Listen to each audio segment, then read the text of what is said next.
This topic is about introduction to programming. Overview. Before computer existed, humans were already creating sequences of steps to complete tasks, such as recipes in cooking. These recipes required precise instruction for arranging ingredients and steps to impact the quality and steps to ensure the dish met expectations. A mistake in the sequence could impact the quality and taste of the food. Over time, cooking evolved into an art where detailed procedures were recorded to maintain consistency. This need for structured instruction was limited to cooking but was a precursor to how tasks would later be approached systematically. So, pasabot. Okay. Sa wala pang mga Sa una wala pang mga computer, ang mga tao nagbuhat na og sunod-sunod nga mga step sa paghimo og bulahaton. Kapareha ng recipe sa pagluto, kinahanglan ang tukma nga instruction aron masiguro ang maayong kalidad og lami sa pagkaon. Kung masayop ang pagsunod sa mga step, makapekto ini sa resulta. Sa kadugayan, nahimong art ang pagluto o gisulat ang mga proseso aron mapadayon ang consistent. Kini nga panginahanglan sa pagsunod sa instruction wala lang sa pagluto kundi nagsilbing pundasyon sa sistematikong pag-atubang sa lain-laing buhatonon. A significant milestone in structured task execution came from during World War II when women referred as computers performed manual calculation for ballistic trajectories. With the introduction to electronic calculation machines, the term computer transitioned to machine performing high-speed calculation. Manual calculation were eventually broken into simpler, elementary steps known as algorithms.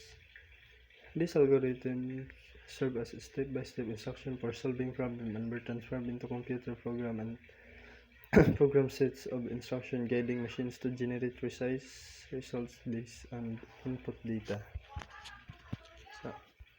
Usa ka dakong milestone sa structured task execution ay hitabo sa panahon sa World War II diin ang mga babaye nga gitawag og computers nagbuhat og manual nga calculation alang sa ballistic trajectories. Sa pag-abot sa mga electronic makina, ang term nga computer nahimong pangalan sa mga makina nga nagbuhat og paspas nga calculation. Ang manual na calculation labahin sa mas simpleng mga lakang or steps gitawag og mga algorithm. Kini nga mga algorithm nahimong mga instruction nga gisunod-sunod aron mosulbad ang mga problema ug mahimong computer programs nga nagiya sa mga makina aron makakuha og tukmang resulta based sa input data. Development cycle. A program is developed for a certain purpose, and that is to provide a solution to a given problem using the computer. To do this, a programmer have to design an algorithm taken from the pieces of the basic steps arranged in order to necessary to shape up a solution. This method of collecting small pieces of steps is just a part of program developed task. So, ang usa daw ka program gimugna alang sa specific nga katuyuan ug kini mao ang paghatag og solusyon sa usa ka problema gamit ang computer. Aron buhaton kini, ang programmer mag-design og algorithm nga gikuha gikan sa mga basic nga step nga han-ay nga giusa aron maporma ang solusyon. Kini nga pamaagi sa pagtigom og basics nga mga step usa lang kabahin sa proseso sa pagdevelop og program. The following are steps embracing the cycle which will guide programmers in developing a program. Number 1 is defining and analyzing the problem. Number 2 is planning and designing the solution. Number 3 is coding the solution. Number 4, testing and debugging the solution. Number 5, implementation. Number 6, maintenance and documentation. So, number 1, defining and analyzing the problem. The question normally asked at this stage is, what task is to be done. Hence, the most important thing to consider before solving a problem is to identify and define the exact problem to be solved. Thus, a programmer charged with providing a solution to a problem must have complete understanding about the needs and wants of the user. Sa wala pa masulbad ang usa ka problema, ang pinaka-importante nga buhaton mao ang pag-ila og klarong paghubit niini. Ang programmer nga mo hatag og solusyon kinahanglan makasabot pag-ayo sa panginahanglan og gipaabot sa user aron masiguro nga epektibo ang solusyon. 2.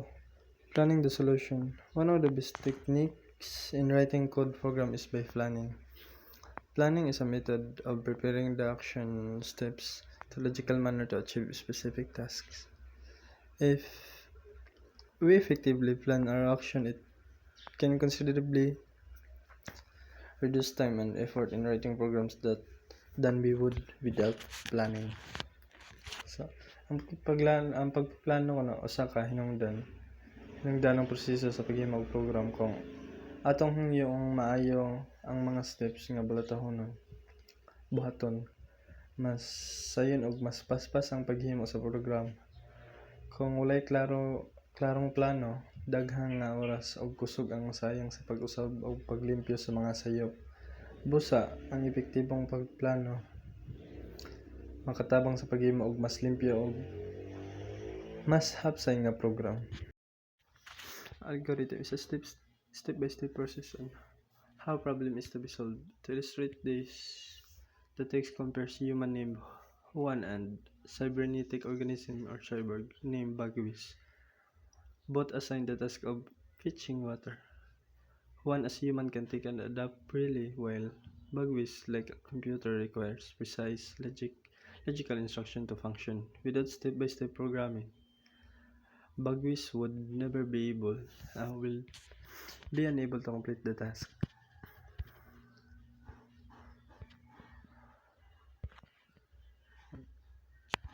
So, ang usa ka problema kinahanglan sulbaron gamit ang step-by-step nga proseso. Sa palanglitan si Juan makabuhat og bulahton nga walay details nga instruction tungod kay makahuna-huna man siya. Apan si Bagwis nga cyborg nagkinahanglan og tukma nga mga command kay dili siya makahuna-huna og maka-adjust pareha sa tao. Kini nagpasabot nga sama sa computer ang usa ka makina kinahanglan programon og step-by-step nga mga lakang aron makabuhat og usa ka bulahton nga husto ug epektibo. To make Bagwis perform the task, Juan's action must be broken down into clear sequential steps such as 1. Pick up the bucket, walk over to the faucet, put down the bucket, move the bucket under the faucet, open the faucet, check if bucket is filled with water. If not yet filled, take step 6 again. If filled, close the faucet. Pull the bucket away from the faucet. 10. Lift the bucket. 11. Turn back. 12. Walk to the starting line. 13. Halt. 14. Turn back.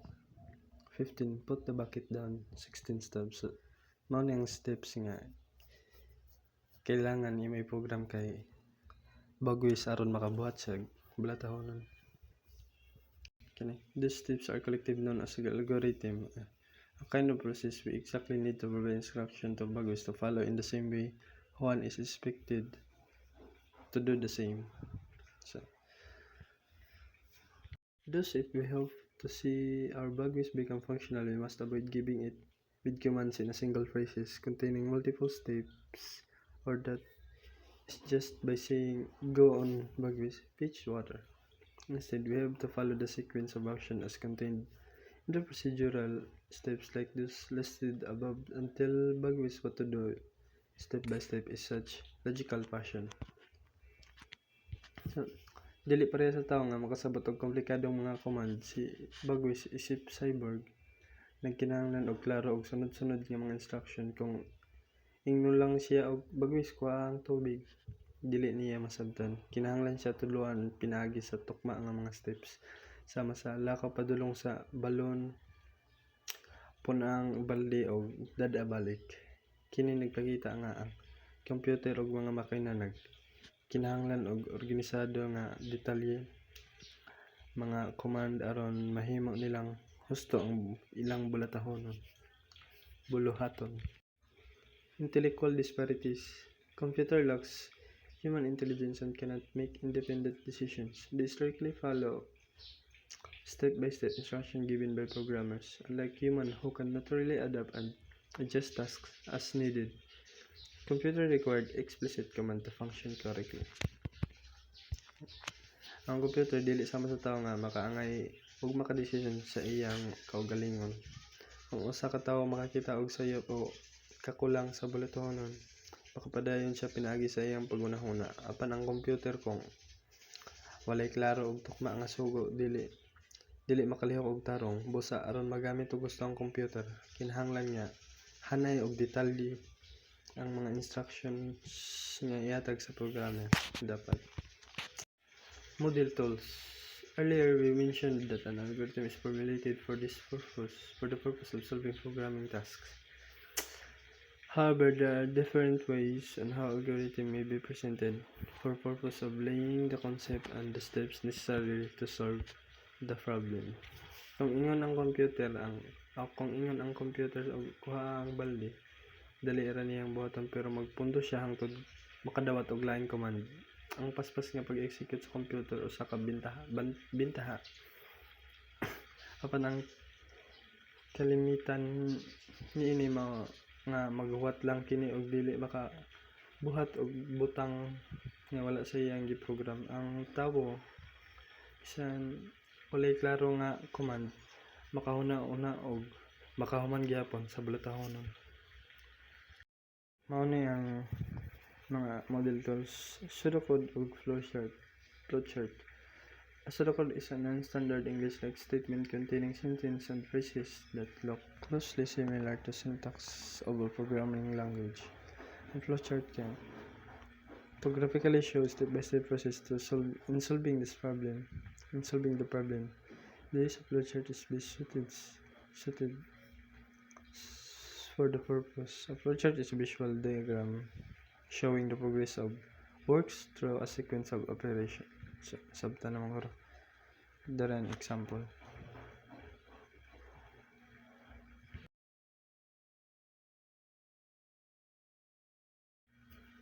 Coding the solution. Crucial to program development process is coding. It is at this stage where the defined procedure as described in the pseudocode or as visuals symbolized by a flowchart is transformed into machine code through a programming language. So, hindumi na bisan pa nga ang pseudocode o flowchart nagsilbing blueprint nga nagpakita sa sakto nga dagan sa mga lakang sa pagsulbad sa problema. Kini nga mga model tools is dili ni siya kaya masabot sa mga machines. Ang kaya lang masabot sa machines kaya ang number na 0 o 1 na gitawag nga binary. Testing and debugging the solution. Testing and debugging the solution method of validating the program to ensure that it will correctly work on the required tasks. Testing and debugging are closely related. A program is run to test whether or not it conforms to the required processes. If the rule of language is violated, it normally throws error but generates result if the result is appropriately followed. So, ang testing og debugging nagpasabot sa pagsusi kung ang programa nagtrabaho ba og husto. Sa testing, ang programa palihokon aron makita kung masunod ba kini sa mga kinahanglanon. Kung ang mga lagda sa programming dili masunod, maglabay kini og error. Apan kung sundon ang mga sakto pamaagi, maghimo og tama nga resulta ang program. The compilation process. After coding but prior to the running, the translated statements had to be compiled for purpose of generating executable code. Pagkahuman sa pagcode, ang mga pahayag nga gikan sa flowchart o pseudocode kinahanglan compile. Ang compilation usa ka proseso nga nag-convert sa mga gipang code nga pahayag ngadto sa format nga masabtan sa computer aron mahimong magamit og mapadagan. The debugging process. The reason with a program must be compiled was because the object code or the executable code had to be created. However, it is worth mentioning that no object or executable code may be generated through the compilation process until the program itself is released from any form of errors to be typographically or grammatically in nature. So, ang pag-compile sa program nagpasabot sa paghimo og object code o executable code nga magamit sa computer. Apan dili kini magamit hangtod sa nga mahipos ang mga sayop sa program sama sa mga typo o grammatically nga sayop aron masiguro nga magdagan kini og gusto. Errors detected during the compilation process are called syntax error. This type of error is generated when the grammatical rules is as prescribed by the compiler is violated. So, ang mga sayop nga ma-detect sa proseso sa pag-compile gitawag og syntax error daw. Kini nga klase sa sayop sa mahitabo kung ang mga grammatically nga lagda nga gisunod sa compiler malapas. Ang syntax error magpasabot nga ang code wala magsunod sa saktong pamaagi sa pagsulat sama sa mga sayop nga mga simbolo pagkasunod-sunod sa mga pulong o pamaagi sa pagsulat sa mga pahayag. Test run. Prior to actual use of program, a test run is performed by purpose of correcting and removing output errors left undetected during the compilation process. During the test run, dummy data is fed into the program to suggest the output that might be expected. So, bago paggamit ang program, maghimo og test run aron masiguro nga walay sayop sa output nga dili natanaw sa compilation. Ang test run magamit og mga piki nga datos dummy data aron masusi kung unsay resulta nga ipakita sa program. Kung adunay mga sayop sa output, kini mausab og makorek. 5. Implementation, maintenance and documentation are essentials in programming to ensure smooth operation and future updates. Changes in company policies, government regulation or tax rates may require modification to the program, making it necessary to keep it updated. Ang maintenance ug documentation nagpasabot sa pag-atiman og pag-record sa mga detalye sa program aron magpabiling hapsay ang dagan og magamit sa umabot. Kung adunay kausaban sa mga policy o regulation, kinahanglan i-update ang program aron magsunod sa mga bag-ong balaod o requirements. Ang pag-update magpugong usab sa mga problema sa programa sa umabot. Additionally, documentation is more than just listing programming codes. It includes backing up data and storing files safely for easy access when needed. Proper documentation is crucial, especially if a programmer leaves, as it allows others to understand and modify the program without difficulty, ensuring continuity and efficiency. So, ang documentation dili lang naglakip sa pagsulat sa mga code sa program apan nagpasabot usab sa pag-andam og pag-imbak sa mga datos ng data sa file nga luwas. Kini makatabang kung magkinahanglan ang uban nga magtanaw o mag-usab sa program, labi na kung ang programmer nga naghimo niini mobiya. Ang mayong documentation magpasiguro nga magpadayon ang trabaho o magpabiling epektibo ang program. The end. That's all.